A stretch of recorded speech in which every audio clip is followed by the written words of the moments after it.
your podcast and YouTube blog covering the German startup scene with news, interviews, and live events. If you're a founder or engineer fighting distractions, here's the challenge. Most productivity hacks create flow. Stephen Puri, the VFX producer behind Oscar-winning Independence Day and former Fox Greenworks executive turned Sukha founder, has shipped under Hollywood-level pressure. Today, we'll unpack his flow state playbook from the coffee shop effect to remote team rituals so you can do deep work and be two-time your meaningful output. Today on Startuprad.io, Stephen Puri, he helped deliver the visual magic on Independence Day, Braveheart, True Lies, Godzilla, then moved upstairs as a studio executive at Fox and DreamWorks. Along the way, he co-founded Centropolis FX with his friend Roland Emmerich, later selling the company and produced in the Transformers universe with Transformers Prime. He's a founder again, building Sukha, a flow state platform for remote workers, developers, and creators. We'll explore what Hollywood war rooms taught him about focus and what his startup failures taught him about resilience and how to design teams for deep work in an AI-driven, distraction-heavy world. That is a lot. That's a big sentence. Yes, but you know, in Germany we love big sentences. And compound nouns. Yeah. Let's talk a little about origins. You told me both of your parents were engineers. You started in CG and met Roland Emmerich through VFX. What was the first "this is bigger than me" moment on Independence Day? Oh, I think there were a lot of "this is bigger than me" moments. I was very fortunate to meet Roland and Dean, his co-producer and co-writer, after I had worked on about 13 movies. How that happened is, you mentioned my parents were both engineers at IBM. So like when your mother is a great ice skater, you probably learned to ice skate when you were little. So I learned how to code. I was in Los Angeles at the University of Southern California when computers became powerful enough to handle film. So I worked on the digital effects for True Lies with Jim Cameron, Seven with David Fincher. I did Braveheart and Mortal Blood with Mel Gibson, did a bunch of movies, and met Roland and Dean after they'd done Stargate. And I remember coming over to chat with them, and they were building in one of the hangars at Howard Hughes' old aircraft factory, which had been abandoned, but it was a very cheap place to have huge stages, right? They had under construction the alien fighter craft that Jeff Goldblum would later, be inside and install the virus to help save the world.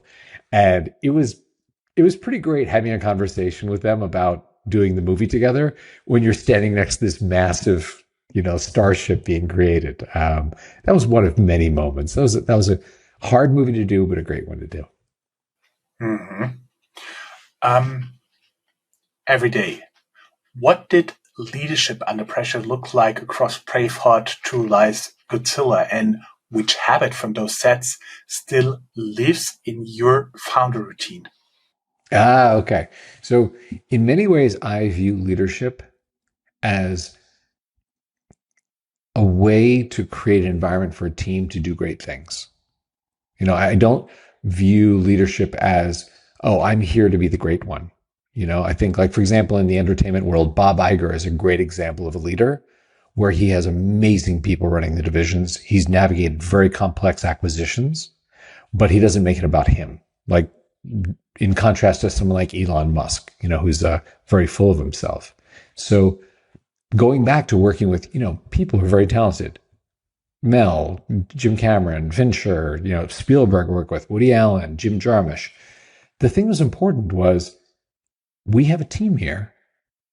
And if everyone has something inside them that is great to express, how do you create the conditions where they're going to be great? They're going to get that out.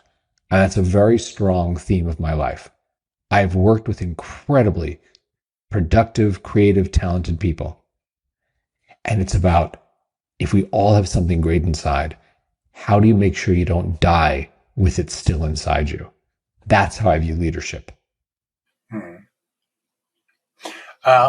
We had quite an extensive conversation before that, and you said the studio sequel treadmill felt at one point meaningless to you, pushing you towards a startup. What snapped and why? So, what you're referencing is when I had sold, that company with Roland and Dean, and I was in my late 20s. And as one thinks in their late 20s that they're smarter than they are, they're more successful, they're better looking than they are, right? So I had that moment of like, oh, wow, I sold a company and I had some money in my pocket. My girlfriend was a flight attendant for Air France. And we traveled for a year or two and just, sort of experienced the world. And I thought, when we come back, I want to make movies. I don't want to make a portion of someone else's movie.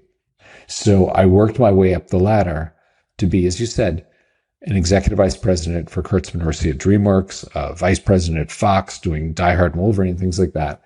And I wanted to be like a studio chairman. So when I got to Fox, what was interesting is I came to understand for the first time that my job, which was from the outside rather prestigious, like I'm responsible for delivering the next Die Hard movie, the next Wolverine movie, a bunch of movies on the slate. It's really just a chair. The studio will live beyond my tenure there. It was around before I was there. I'm the guy in the chair for these couple of years, and someone will come after me. And the studio is going to make these movies regardless of who is there, because people will just see a movie because it says Die Hard on the poster. And my boss, who was the chairman of Fox Films Entertainment, who was a smart guy, if not a nice guy, a smart guy, he was very pragmatic. He said, it doesn't actually matter how good this movie is, how good the script is. We can financially model it based upon the previous 4 movies. So as long as we make it cheaply, we know we won't lose money. And Jörn, that is not an extremely inspiring way to lead a team. It's like, hey, would you go kill yourself to make this thing? By the way, we know the script sucks, but as long as it gets shot when Bruce has some time to shoot the movie, we'll release it and it'll be fine. And that for me was the breaking point where I was like, am I going to wake up, be 40, 50 years old, doing Die Hard 9 in the retirement home because people will go see it, even if there's no idea? I couldn't see spending more time there. I think it was a real value misalignment at Fox. If you do Die Hard 9, it has to play in a retirement home. Uh-huh. Pretty much, yeah. And obviously now Bruce is not making those movies anymore, and I hope he and his family are well. But at the time, he was still quite vibrant, and the movie got made because he had a window of time in his schedule. That it was not made because this is the most amazing idea, the best script ever, the best director ever. It was more, just get something ready and shoot in April, and we'll find a country in Eastern Europe where we can shoot it cheaply. Not inspiring, and good to have it pays well and it's a fun job to have. But, someday you're like, I'm going to wake up sitting around talking about how I did these bad movies. Not a great way to spend your life. Mm-hmm. For everybody who's interested, we do have a founder's world, and then we also talk about his darkest moment and how Stephen rebuilt his identity as a founder. The full story, of course, inside our founder's world. I was wondering, because you've been in corporate, I have been too, even though a completely different capacities and industries. What specific anti-patterns did you learn there that now shape Sukha product bets? Okay, an anti-pattern, and this might fall into the category of like values also, which is, I think all of us right now are looking at how do we measure work. And in the tug of war between working at home, working remotely, working hybrid, working in office, there's a lot of fear, right? I think the fundamental thing that we should focus on is not, well, where did you do this work? Were you here under the fluorescent lights with me where I could watch you? Were you at home? Were you at a beach or at a park? I don't know where you are. not what time of day you did it. Like if you're not here at 2 a.m., Jörn, you're not working hard. You're not part of the team. If you're not sleeping under your desk, you're not doing meaningful work. I don't think those are important. I think work should be measured by the effect of what you do, not where or when you do it. So if you walk in the staff meeting tomorrow and you say, guys, actually yesterday I had some time to think. This is what I was considering. And everyone in the meeting looks over and goes, oh my God, we should do that now. Like that changes the trajectory of our company. And then you say, well, you know what? I actually just thought of that walking my dog. Who cares? You know, I would much rather you said, I was walking my dog and I had this revolutionary idea than I was here all day. I was here 14 hours yesterday and I have some mediocre things to share. You know? Stephen, between you and me and something like 50 to 100,000 people listening to this interview, can I tell you a secret? Yes. I have the best ideas when smoking a cigar. Okay, I'm glad it's our little secret. No one tell anyone what you just heard. Awesome. Why do you think that is? Hold on, I want to ask you a question. Why do you think that is? That's pretty simple. That's like a moment I do get completely for myself. I sit there on our covered porch on a little balcony where there's another balcony on top, but I have awesome neighbors. They don't mind me going out late at night smoking a cigarette because they're already in bed. Thank you, neighbors. And I look out like in this peaceful world. There's a lot of green. I see some squirrels running around and all that stuff. And I can really wind down my brain. I can really relax. And it takes some time to smoke like a really good cigar. So you're relaxing for quite some time. May I tell you a story? Sure. That's why you're here. So when I was transitioning from being a student at USC to the film world, which was not my original intention, I sort of fell into it. I had gotten a job working at a company that did trailers for movies, largely for Warner Brothers and for Buena Vista, which is Disney. So my job when I was 20 years old at this company was we would have contracts with the studios where they would send us rough cuts of movies. Hey, next spring we have this romantic comedy with, Stephen and Jörn in it. Find a way to promote it, right? So I would assign those incoming movies to writer producers. Hey, go take this home, watch it. They want it to feel fun, or they want it to feel scary, or they want it to feel right. So the company was owned by two guys who were very well established in this field. In Hollywood, they were very respected as great guys to promote movies, right? So one of them comes in my office one day, and he's, 40 years old, whatever. And by the way, smokes cigars. So he comes to my office, and he's the only person in my life who calls me Stevie. So he goes, Stevie, do you know Bart? And I was like, there's a guy in the vault that delivers tapes. Yeah, I've met him. Seems nice. Why? He's like, you ever give Bart a trailer to write? I was like, are we talking about the guy who delivers coffee? The same Bart? The guy? Where are you going with this? He's like, Stevie, I have an instinct about him. Jeff, you own the place. Let me give him something to work on, right? So I found like a Warner Brothers B title that had a month deadline. So if after a week he's like, I don't want to do this, I could give it to a pro, right? Jeff comes to my office 2 days later. Stevie, how's Bart doing? I was like, Jeff, I gave him this thing 2 days ago. I'm not going to bug him. I'll check with him on Monday. Okay, that's great. What else did you give him? Jeff, he's never written a trailer in his life. I gave him one movie. And Jeff said something that I've seen proven true for 20 years in both film and tech. Jeff said to me, Stevie, let me explain to you how creativity works. It's always about the other thing. He said, if you give Bart one movie to work on, he's going to stare at that with little beads of sweat coming down his temples, and he's going to write the most obvious B version of a trailer. He's like the part of your mind that does the, what do chocolate and peanut butter taste like together? He's like, that's not the part of your mind that you're thinking with. So you have to give him something else to think about. Not only have I seen him proven right so many times, but there is a book about the neuroscience of this called The Net and the Butterfly by Olivia Fox Caban and Judah Pollock. And it talks about the executive mode and the default mode networks in the brain, and talks to a lot of inventors, talks to a lot of creative types and say, how do you do this? And what's interesting is the default mode network, which actually exists first when we were small, is the one that just explores the world. It looks at a cell phone and thinks, I wonder what that tastes like, right? Well, the executive mode network is more like the adult in the room.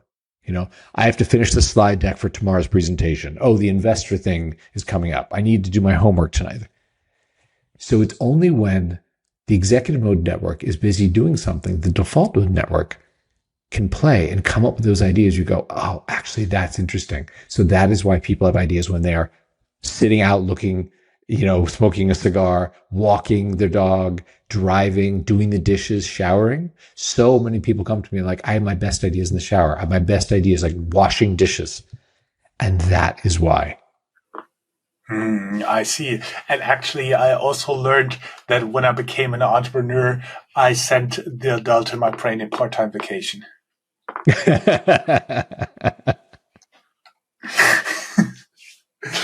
Okay, let's talk about Transformers Prime and later studio roles put you in a massive cross-functional team.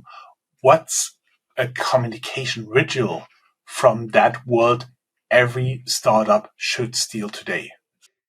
Oh, okay. Okay. I would say probably the most valuable thing that you see on show, because Transformers Prime is a TV series that I helped set up. I helped staff and create the organization for that. So that is, it's a 3D animated show based on the Transformers universe and all that. So a very similar thing does exist in the stand-up world, which is you do have a morning stand-up. And that is something that in the animation world, you will have a practice that Pixar is famous for, about, the Pixar movies, right? From Toy Story to today, like they've done an amazing job. They have a very collaborative process of saying, hey, let's watch things together. Let's talk about the struggles we're having. I don't know why the third act is not working here. It's a similar thing that I see in the best startups that have a stand-up that's not just this is what I did yesterday. This is what I'm doing today. This is where I'm blocked. It's like that becomes such a rote sort of a thing that's not actually that inspiring as to say, hey, you know what? I want to show something. I built this feature. What do you think? And take 10 seconds, take 20 seconds, go. Now, when you do this in our app, this works this way. And it's an interesting way to engage the team, to get collaborative ideas, to shoot down bad ideas quickly. And you as a leader have to create an environment where best idea wins, where there is no ego. And I'll tell you another story. When I was at DreamWorks, and I had worked hard, and I'd gotten to the point where I was a senior executive there with, Alex and Bob. I remember the very first meeting I had in Steven Spielberg's conference room, which, yes, I'd worked hard to get there and had done many projects.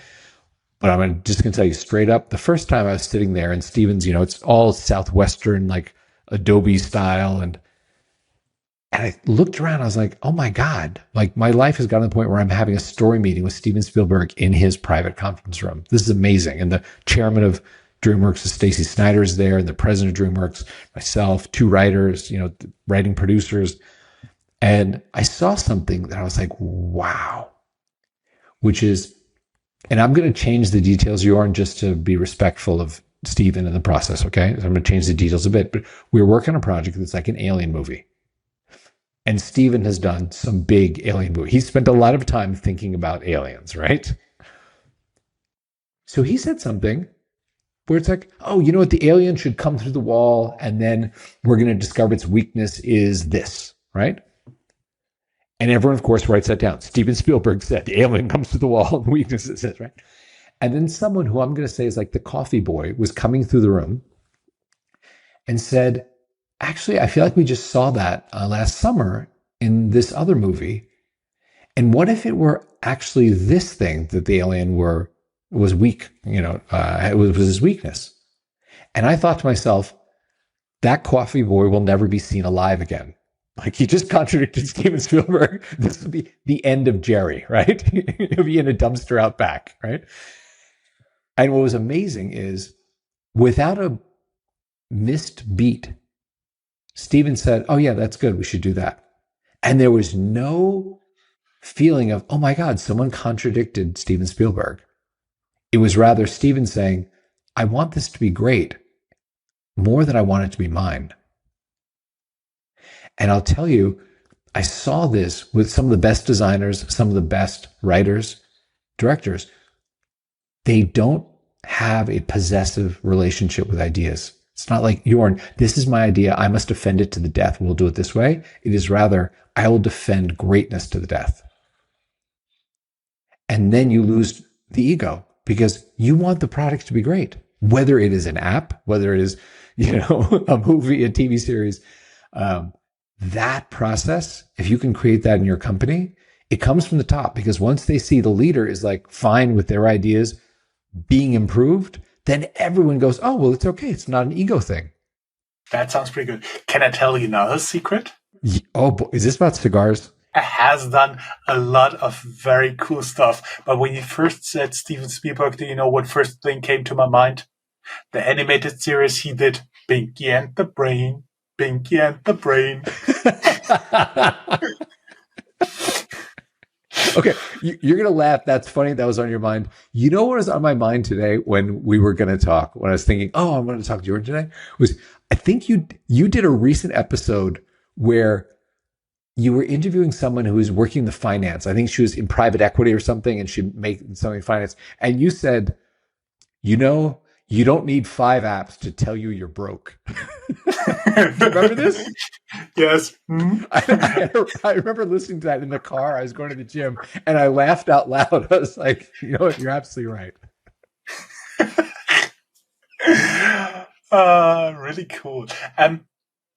Let's talk a little bit about Sukha, your current company, your current startup. That's why you are here as an entrepreneur. You aim for the coffee shop effect. I assume it's not being over-caffeinated. What does the science and your user data say about ambient accountability versus like solo-focused playlists? Let me answer that, but then I'm going to expand it a little bit if that's okay with you. Okay. So for those listening at home or playing in the car, what Jörn is alluding to is there is an effect that's known colloquially as the coffee shop effect. In research circles, it's often called social facilitation theory, the Hawthorne effect, other things, right? And it's based in this idea, which is there is a productivity boost, a measurable boost, if you can see someone else working and you can be seen working. And whether that is the negative side of that is, well, it's surveillance. It's like, oh, everyone can see me. I have to work. Or whether it is, hey, we're doing this together. It's inspiring. You can debate that, but there's a productivity boost you get from that. Now, I think what Jörn's getting at, because he wants to laugh a little bit at me, is when I was a film executive, I had to read a lot of scripts, a lot of books. You were continually getting this flow of things coming at you from people who want you to buy it, right? Will your studio please buy my idea, my pitch, my treatment, my video game rights, whatever. And so that means you read a lot. And I'm not a great writer, but there is a coffee shop, a Coffee Bean and Tea Leaf, that is across Sunset Boulevard from the Directors Guild of America. And it is famously known as this writer's coffee shop. And when you walk in there, all the MacBooks are out with people writing on their laptops. And it's not incredibly social. It is not like people are just running around talking to each other all the time. But there's an energy in that room that's really interesting, because in one corner, you have that weird old guy writing who's written like 3 studio movies this year. Like his quote is $1 million a script, but he still comes here in his 50s or 60s because it's his habit. He loves the energy of this room. Maybe he's been there for 20 years. Whereas there are other people who just got off the bus from Iowa, or from Wichita Falls, and they are, writing their first TV pilot. So what's interesting about that coffee shop effect, and then I'm going to move on to a broader point, is I would go there to read, even though I was not a writer. I would go there to read because it was inspiring to me on weekends when I had like 6 hours, 8 hours of reading to do, to be there among so many people who are trying to do something with their lives. All of them are trying to write something great.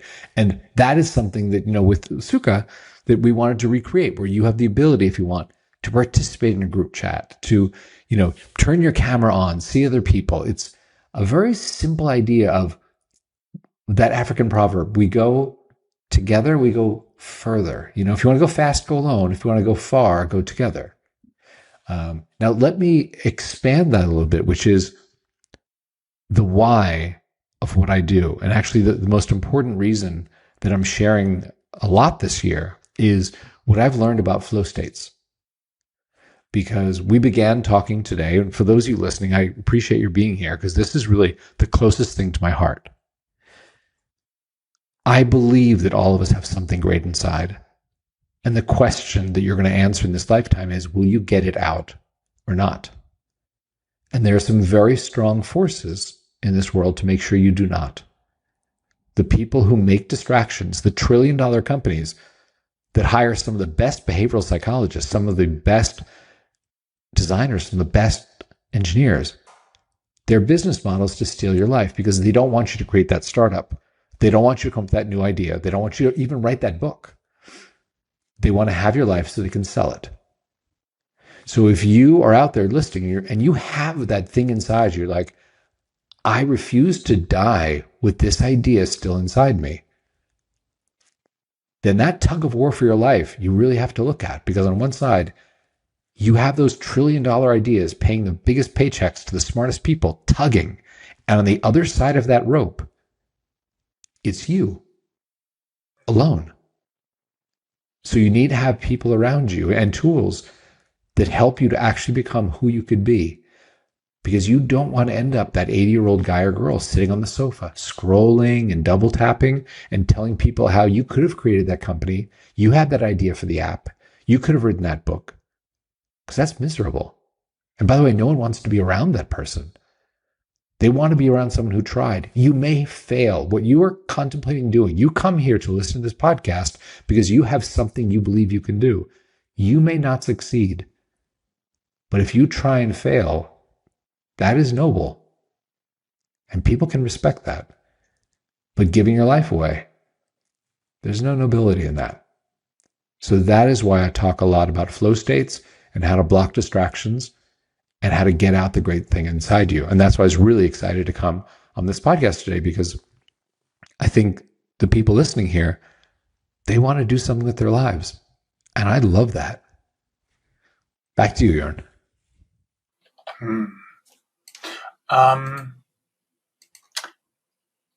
I actually realized that I also used this effect of being seen, because with a friend of mine, I'm doing like 1 hour a week. We call it the hour of the skunk, where we just go online on a meeting, webcams on.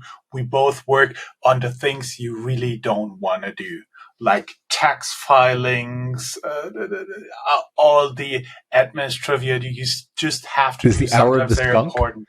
Yeah. I love that. Yeah. In German, die Stunde des Stinktiers. And so I've not heard an episode where you talked about body doubling. Is that something we should talk about now? No. No. Actually, I do it all myself. Like the hour of the skunk, it's all me. Oh, it's just you. I thought you were on webcams together with your friend. Yeah, exactly. So I'm there, he's there, and we both work on different things, but we force each other to do the stuff we don't want to do. Yes. Like the book Eat That Frog. Exactly. That's the idea behind that. Eat the frog. There you go. Yeah, exactly.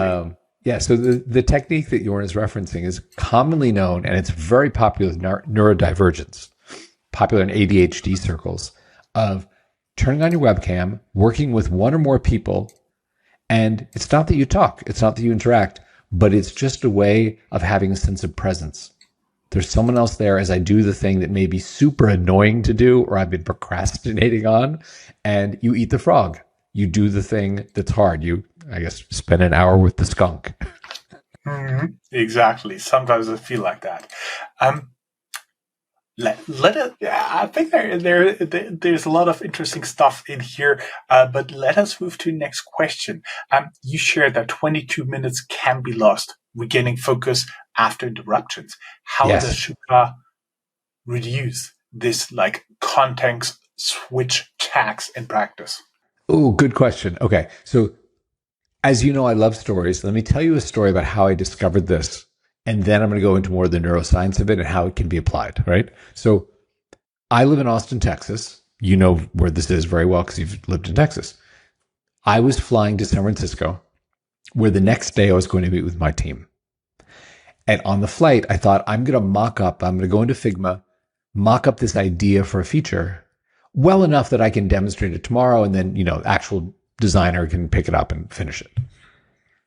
I got on the flight, and there's an Alaska nonstop from Austin to San Francisco.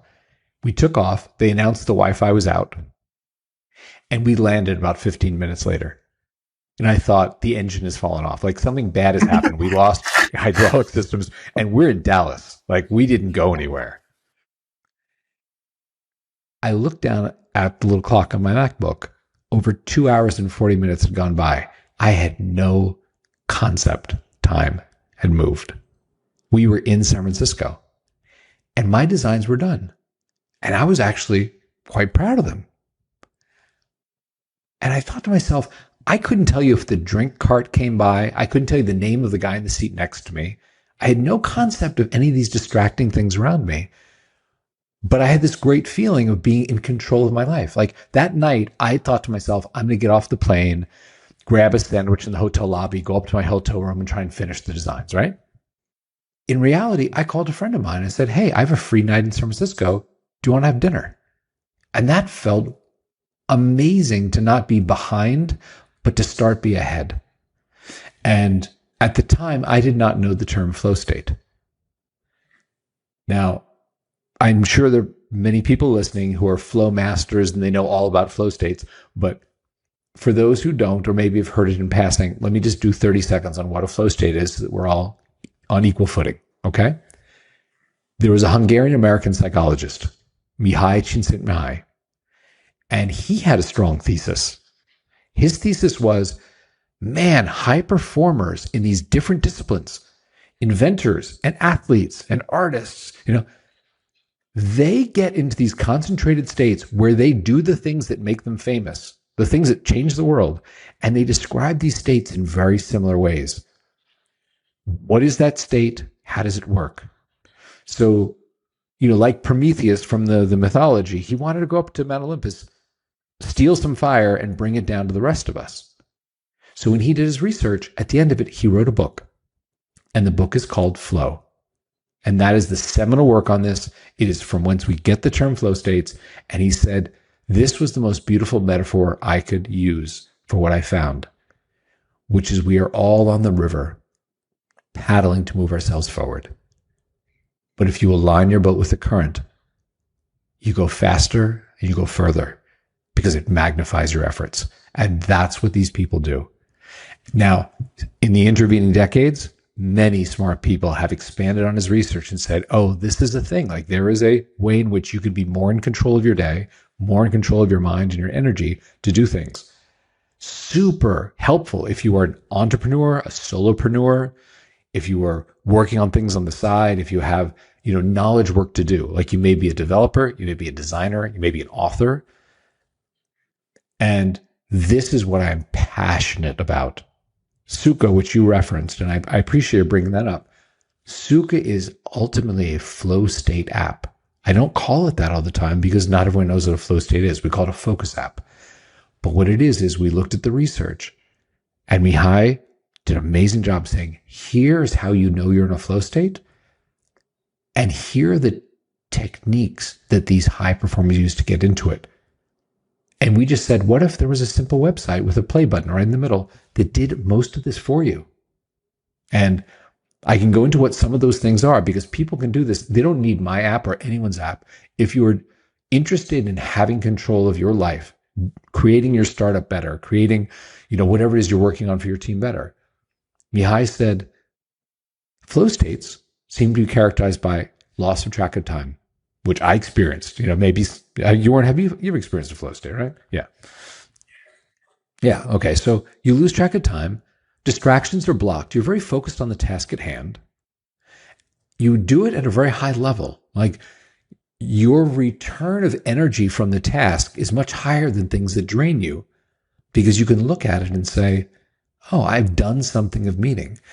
And when he talked about what are the things that help you get into a flow state and stay there, he said, number one, everyone that he spoke to could get into a flow state on a task that he thought was meaningful.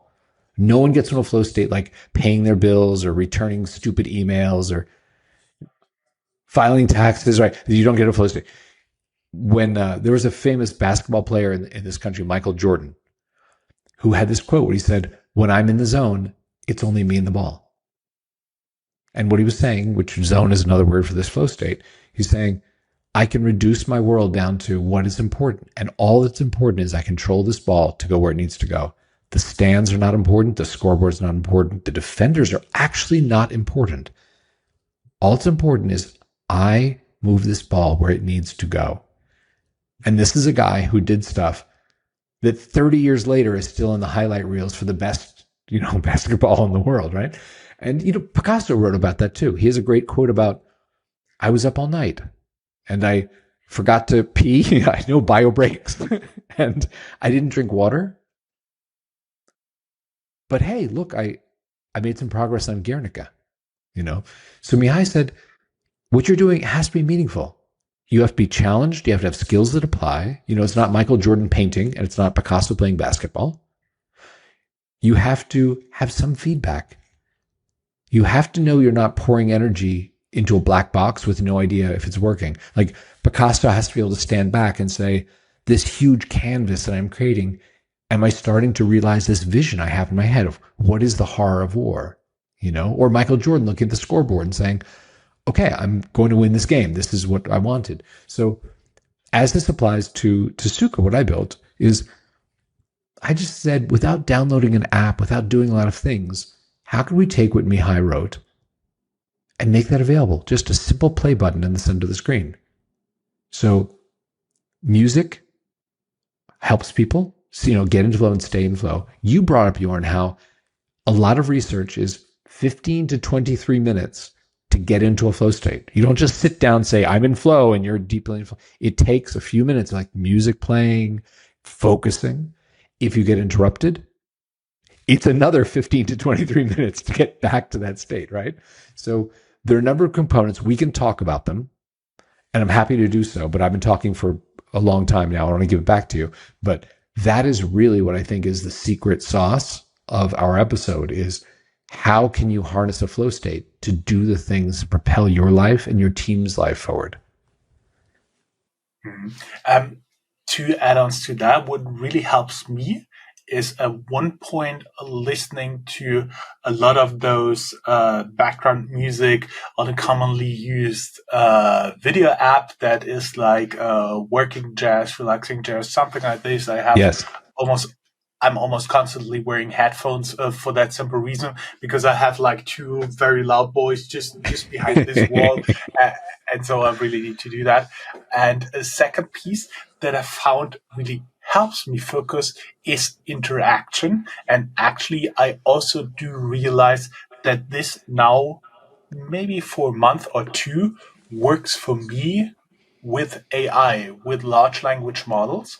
Because I assign them roles, I assign them not really personalities, like they don't have like funny voices or something, but they do have a purpose, and then you can work with them like in an idealized team. Because I found some research, if you not only set up, for example, let's say ChatGPT is the most used one. If you not only set up ChatGPT and give it a prompt, but if you really set up a personality, something that helps you towards your goal, and then have a group of different people who have different angles, those virtual people, then you can get a much, much better result. And that's what I'm doing. And that also newly helps me get into flow.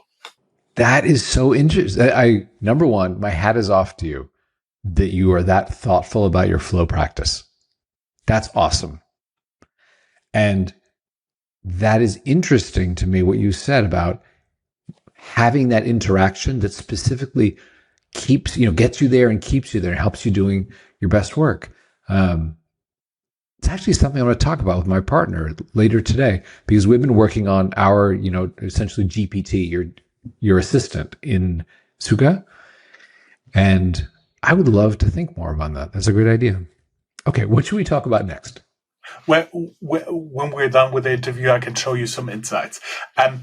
You talked about Michael Jordan and Picasso. I'm very sure they're not the reference customer, and if they, in case of Michael Jordan, if he's using Flow, he's not stating it outright. But what's your biggest validated use case so far? Like developers, designers, writers, solos, any surprising activation metrics that predicts?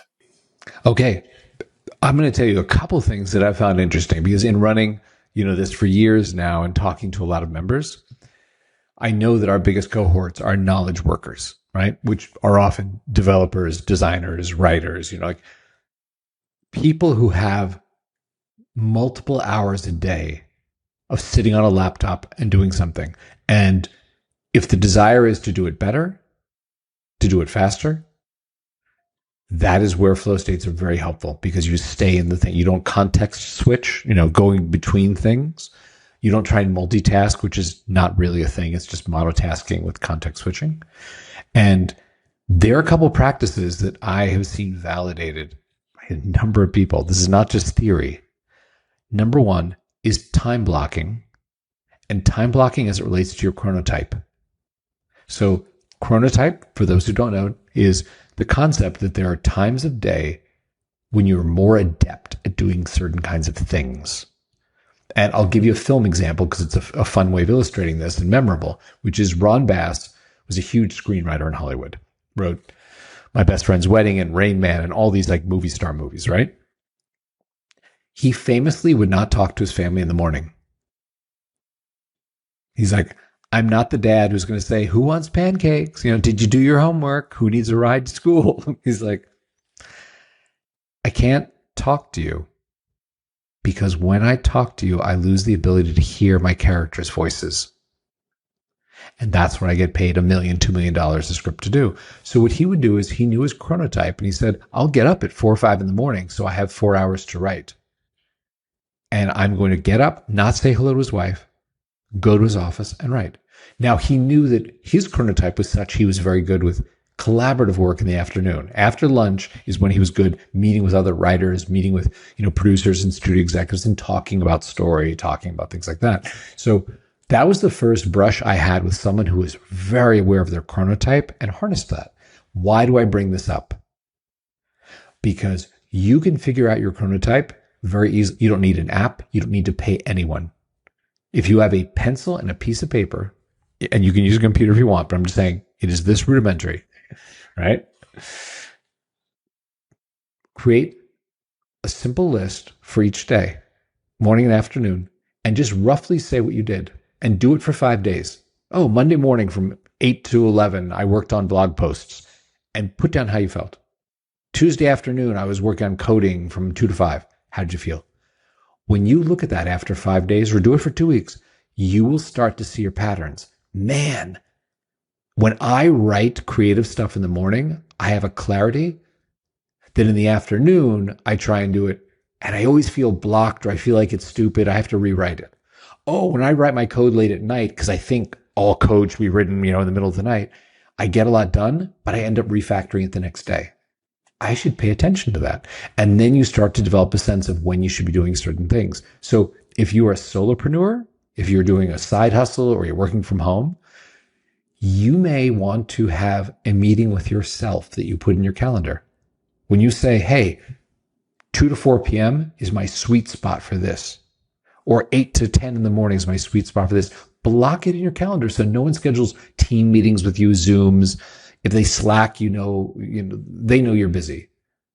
And use that time for that thing, because you'd be amazed if you're good from like 7 to 9 a.m. at this thing, you can get in that time done what other people do in 7 to 11. And you have to respect it. You have to treat the time as sacred. What was her little jingle? That's just my smartwatch. I have two pieces to add to that. One of them is actually when you talked about seeing or hearing the characters talking. What came to mind was when I was in London. I was in the house of Charles Dickens, and he Oh, actually had a wow. mirror, in front, a big mirror in his writing room, and he got in front of it and acted like his characters. And then at one point, he knew how this would play out, and then he got back to writing. And the That's incredibly cool. second piece is I already knew for quite decades that I'm a night person. I'm a night owl. Mhm. I do my best work between, let's say, 8 p.m., 20 o'clock, and 2 a.m. the next morning, 2 in the Right? morning. Yeah. Yeah. That's my best time. But I do have some But blockers that I did put best time for what though? Because that's the best thing is time for time and creative what you work. do.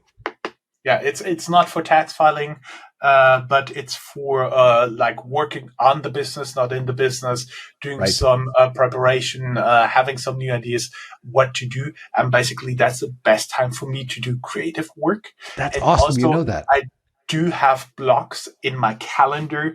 I'm not a philosopher, so I just call them get shit done. Fair enough. But I'll tell you a funny story. So there's a guy that I've seen, body doubling in Sukha about the last year or two, usually in the evenings or on weekends. And this spring, he posted in the group chat where you can share things you're working on and people can ask you, oh, I finished my website. Here's a link, right? So it's a nice collaborative thing. He posted in there, he finished his dissertation. And people asked him, like, hey, congratulations. That's awesome. He said, well, you know what? I'm actually a high school assistant vice principal in Missouri. And what I've been doing is using Sukha because at night I have maybe 90 minutes of focus time in between, family dinner and, school responsibilities and all that. So I have to use it really well. So at night I have this 90-minute block. And in that I've been studying for my PhD in engineering. And then on weekends I do the same thing. He said, so I have to be very efficient with the little bit of time I have when I'm not with my kids and I'm not at work. And so he said, but don't get excited because I only turned in the dissertation. I still have to defend it, in front of the panel, like 2 weeks from Monday or something. So that weekend coming up to the Monday, there are a number of people in the group chat that were like, hey, Roy, good luck, man. You have this, we're excited to hear how it goes. And on Monday, he was absent. He didn't say anything. And people started asking, like, hey, has anyone heard from Roy? Like, how did it go with his defense of his, PhD thing? And Tuesday morning, he dropped into the group chat and he said, you may now call me Dr. King. And people went crazy. And it validated something. You began this episode by talking about this, but I had to learn this. It validated the power of community. When we started doing Sukha, even under an earlier name and developing this whole stuff, it was a single player game. It was here are your tools. There's beautiful music. There are timers. There's a smart assistant. We'll block your phone. We'll block your website. There are all the tools sitting there, right? But it was alone. And I, as the founder, knew all these members almost like a hub and spoke sort of model, but they didn't know each other. And I had an idea. Should people be able to see each other, talk to each other? So I talked to a couple of members. I was like, is this a good idea or is this the most distracting thing ever? Is this going to be terrible, right? And one woman said this to me. She said, listen, Stephen, I can go to the Nike store. I can buy a pair of shoes. They will sell me a left shoe and a right shoe. I put them on my feet. I run. It works. But there are 100 million people around the world in the Nike Run Club. Because when you run together, you run further, you run faster, you're more accountable. The days that you feel blah, and your friends come by and pick you off the sofa and you go running and you feel great are amazing. And the days when one of your friends needs you to be there and support them and give them energy, they feel even better. She's like, you should do it. It is one of my favorite things because now we do have experiences like what I was saying with Roy King, where you're part of a group of people who are trying to do something great. And there's an energy, whether it's the coffee shop, on Sunset Boulevard, whether it's a run club. There's something powerful about when you're around people like you that are all trying to do something great. It lifts all of you up. Hmm. I see. For our audience, I was wondering what breaks your focus most, like Slack pings, meetings, social media. Comment. We'll compile a cheat sheet down here. Stephen, actually, we would be now going into the ad break, but we've been talking so long. How do you think we call this episode 1 and then instantly start recording episode 2? Fantastic. Let's do it. Awesome. Guys, hope to have you back pretty soon. And actually, for you and me, it will be just a few seconds. For the people out there, it will be a few days until the next episode comes out.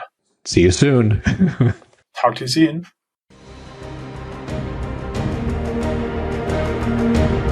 That's all, folks.